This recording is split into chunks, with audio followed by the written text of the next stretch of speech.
please subscribe and share for more story. They laughed as they scraped the roast chicken into the trash. The one she had spent hours preparing, skin crisp and golden, seasoned the way her late husband loved. Margaret Holloway stood frozen near the kitchen counter, gripping an empty porcelain platter that suddenly felt too heavy for her hands. "No offense, Grandma," her daughter-in-law, Lena, said with a careless smirk, eyes never lifting from her phone. "We already ordered something with more flavor." The laughter from the living room continued, her son Paul and the boys, Ethan and Noah, unpacking takeout cartons as if nothing unusual had happened. Margaret said nothing. Silence had become her language. Weeks earlier, she had stopped setting a place for herself at the table. No one noticed. She washed the platter slowly, breathing in the ghost of garlic and lemon, opening the window to let the October air carry the smell away. The garden outside was still hers. For now. Upstairs, a door slammed. Probably Ethan. Or Noah. Margaret no longer knew which footsteps belonged to which grandson. They lived in a world of glowing screens and sealed headphones, slowly shedding any memory of the woman who once rocked them to sleep. She dried her hands on an old tea towel, its faded flowers marked by a burn Paul's father had once laughed about. Battle scars, he had called them. Her husband would have spoken tonight. He would have stopped the laughter, demanded respect. But Henry Holloway had been gone 5 years, buried beneath a quiet hill outside town.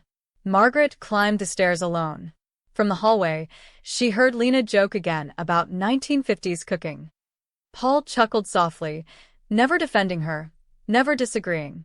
Her room, still called the guest room, smelled of lavender and dust. She sat on the edge of the bed and picked up Henry's photograph. "You wouldn't have let this happen," she whispered. But pictures did not answer back.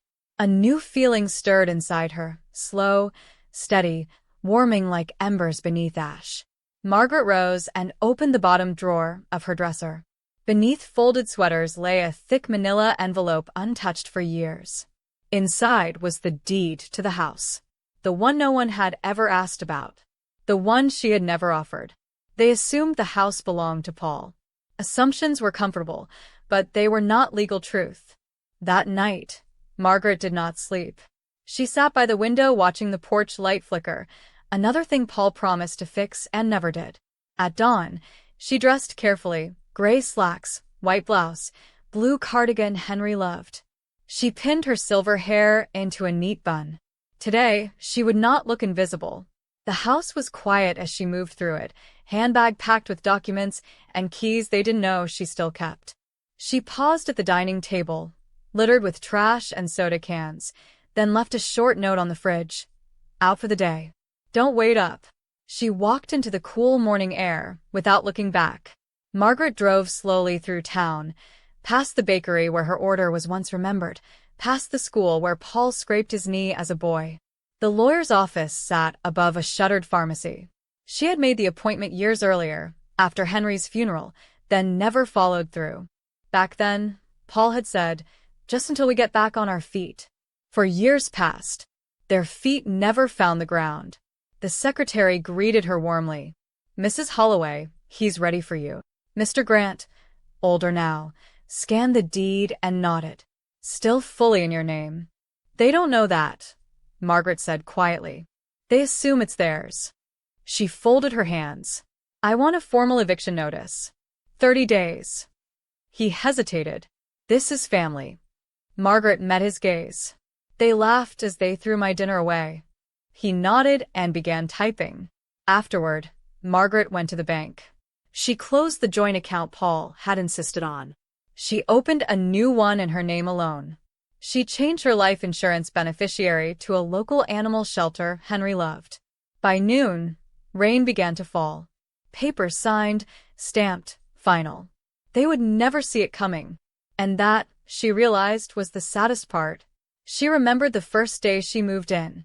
The warmth, the smiles, Lena's gentle voice promising comfort. Grief had made Margaret believe it. Slowly, comfort turned to exclusion. Her room shrank. Her cooking was dismissed. Her presence became an inconvenience. She remembered being told to rest, then being forgotten. remembered her chair pushed aside. Her knitting mocked. Paul's silence louder than cruelty. By the time they threw her dinner away, it was not the first insult. It was the last she would accept. The confrontation came that evening. Margaret placed the folder on the coffee table. "Read it," she said. Paul's face drained as he scanned the page. "Mom, this can't be serious." "It is." Lena protested sharply. "Where are we supposed to go?" Margaret's voice was calm. "You have 30 days. The boys stared. Paul pleaded. "We're family." "For 4 years," Margaret replied. "I believed that meant I owed you everything. I was wrong." Silence filled the room. She turned and climbed the stairs. Behind her, voices rose in panic. In her room, she set the papers beside Henry's photo. The house was hers again, not because they were gone, but because she had finally spoken. The 30 days passed in slammed doors and whispered anger. Lena accused. Paul pleaded. Margaret did not waver. On the final morning, the house stood stripped and hollow. Paul paused at the door, searching her face. Words failed him. He left. Margaret walked through each room slowly, touching the walls, breathing deeply. That evening, she cooked a small roast just for herself. 1 plate, 1 candle. She ate in peace. They had not just lost a house. They had lost her silence. She closed the curtains and whispered softly, to Henry and to herself. Respect is claimed. And for the first time in years, she slept without fear. The first weeks after Margaret moved into Paul and Lena's house had felt almost gentle. Everyone tried, at least on the surface. Lena showed her the guest room with a bright smile. "We want you comfortable, Margaret," she said, smoothing the quilt. Paul carried boxes upstairs, breathing hard but cheerful. "It's only temporary, Mom," he promised. "Just until things settle." Margaret believed him. She needed to believe him. The house buzzed with life then, boys laughing, dishes clattering, voices overlapping. At night, Margaret lay awake listening to it all, telling herself the noise meant she wasn't alone anymore. Grief had hollowed her out after Henry died. Silence frightened her. This noise felt like safety. She unpacked slowly, careful not to take up too much space.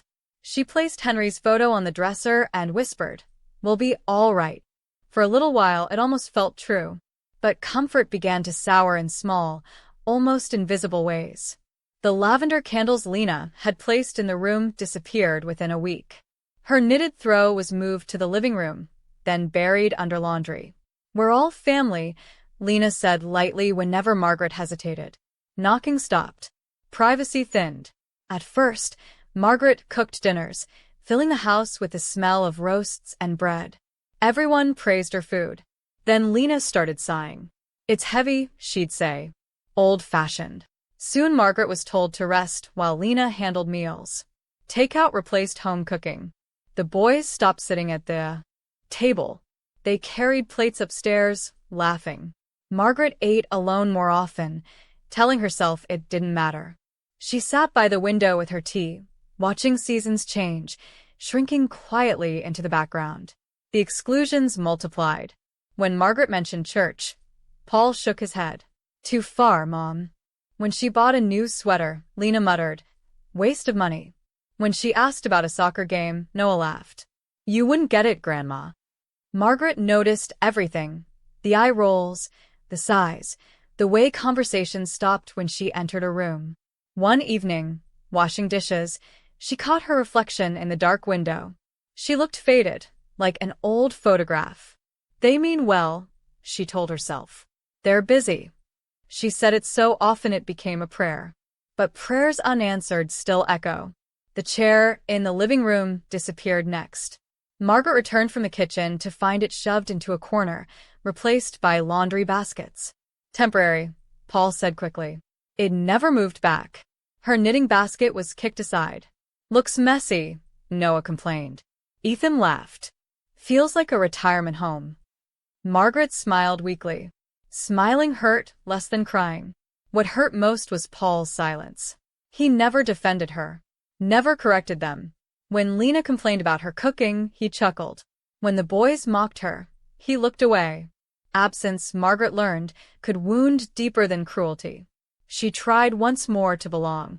One Sunday morning, she baked cookies. The kitchen smelled warm and sweet. Ethan lifted one, sniffed, and dropped it back. Too hard. Lena smiled thinly. Store-bought would have been fine. They laughed. Margaret ate a slice of bread for lunch. Slowly, her room filled with Lena's clothes. A treadmill appeared by her window. Muddy shoes landed on Henry's quilt. When Margaret asked for respect, she got sighs. Not now. Eventually, she stopped asking. Invisibility became survival. When they forgot her birthday, she said nothing. When they left for vacation without her, she waved from the porch. When Lena complained on the phone about having an old person underfoot, Margaret knitted silently and listened. She kept believing love would return. But love that demands silence is not love at all. It took 4 years and one ruined dinner for her to understand that they wanted what she brought, not who she was. The final conversation with Paul happened in the garage. Margaret stood beneath the harsh bulb and said quietly, "I don't belong here." Paul rubbed his neck. "You're overthinking, Mom." She listed everything. He sighed. "It's complicated." "Since when is respect complicated?" she asked. He looked tired. "Things are different now." Different meant she no longer mattered. Margaret straightened her shoulders. "I gave up my home for you." Paul winced. "This is better," he said weakly. She knew then he had already chosen peace over her dignity. And she chose herself. The days after the notice was served were filled with tension, so thick it pressed against the walls. Doors slammed. Conversations stopped when Margaret entered a room. Lena avoided her unless anger pushed her forward. One afternoon in the kitchen, Lena finally snapped. "How can you do this after everything we've done for you?" she demanded. Margaret didn't raise her voice. "You call it dinners," she said evenly. "I call it years of being treated like furniture." Lena scoffed, but there was fear behind it now. Paul tried a softer approach. "Mom, I'm looking at rentals. Everything's expensive." Margaret studied his face. The boy she raised, now a man who chose comfort over courage. "No," she said gently. "There isn't another way." For the first time, Paul understood she would not bend. The house began to empty itself. Pictures vanished from the walls, leaving pale outlines. Drawers were pulled open and slammed shut. Boxes stacked by the door.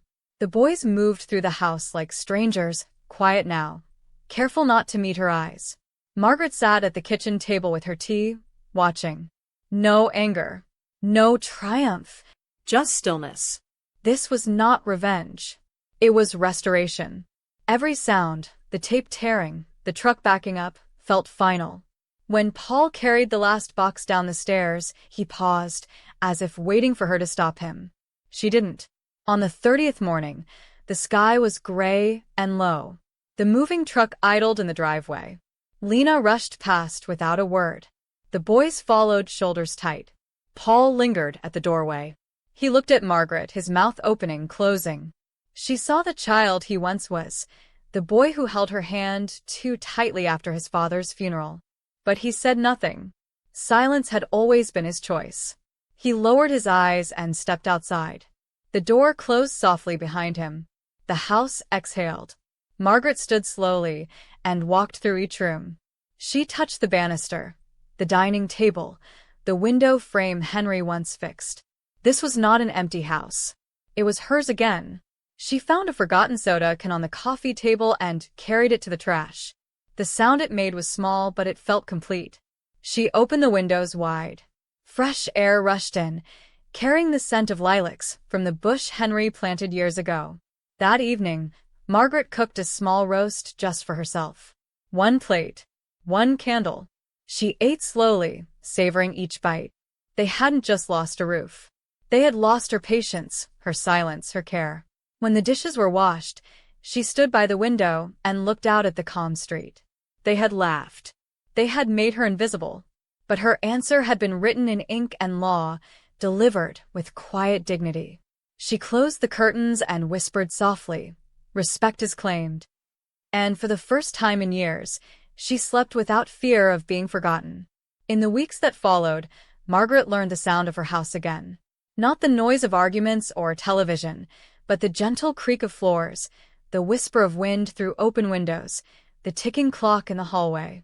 She cleaned slowly, not because she had to, but because she wanted to. Each cleared surface felt like reclaiming a piece of herself. She donated what they left behind without hesitation. The guest room became simply her room. She moved Henry's photograph to the center of the dresser, not tucked away anymore. When neighbors asked where her family had gone, Margaret smiled politely and said, "They moved on." It was true in more ways than one. Paul called once. His voice was uncertain, stripped of authority. "Mom, are you okay?" Margaret paused before answering. "I am," she said truthfully. He hesitated, then added, "We didn't mean to hurt you." Margaret closed her eyes. "Intent doesn't erase impact," she replied gently. There was silence on the line. He never called again. She wished him no harm, but she no longer carried him as a burden. Love, she understood now, did not require self-erasure. Autumn deepened. Margaret returned to her garden, trimming roses Henry once planted. She volunteered at the animal shelter, finding comfort in quiet companionship. She invited no one who did not see her. Evenings were spent reading by the window, tea warm in her hands, her chair restored to its place. She was not lonely. She was peaceful. The difference mattered. One evening, as rain tapped softly against the glass, Margaret stood in the doorway of her home and looked back at the rooms that had once swallowed her whole. They could never do that again. She closed the door gently, locking it with a steady hand. Respect had not been given. It had been claimed. And in that truth, Margaret Holloway finally rested, visible, whole, and unafraid. Thanks for watching. If you value stories of respect, dignity, and justice, please subscribe. It means more than you know, and it lets me keep sharing the lessons life has carved into me.